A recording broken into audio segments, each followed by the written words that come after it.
Hello friend, welcome back to my YouTube channel. आज के इस वीडियो में बात करने वाले हैं, अगर आप अपने मोबाइल पर सोनी लिव ऐप यूज करते हैं और आपका सोनी लिव ऐप चालू नहीं हो रहा है, तो आप अपने सोनी लिव ऐप की चालू होने की प्रॉब्लम को कैसे सॉल्व करेंगे, कैसे फिक्स करेंगे। आज के इस वीडियो में आपको यही बताने वाला हूँ। बस आपसे रिक्वेस्ट है, इस वीडियो को पूरा देखें, तभी आप अपने सोनी लिव ऐप की चालू होने की प्रॉब्लम को सॉल्व कर पाएंगे, फिक्स कर पाएंगे।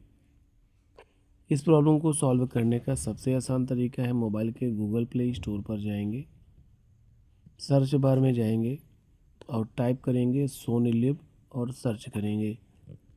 ये रहा सोनी लिव ऐप का ऑफिशियल ऐप। आपको अपने सोनी लिव ऐप को सबसे पहले अपडेट में क्लिक करके अपडेट करना है। अपडेट करने से बहुत सारे लेटेस्ट फीचर और बहुत सारे एरर सॉल्व हो जाते हैं। अपडेट कंप्लीट होने के बाद अपने फ़ोन को रिस्टार्ट करेंगे और आपके सोनी लिव ऐप की प्रॉब्लम सॉल्व हो जाएगी।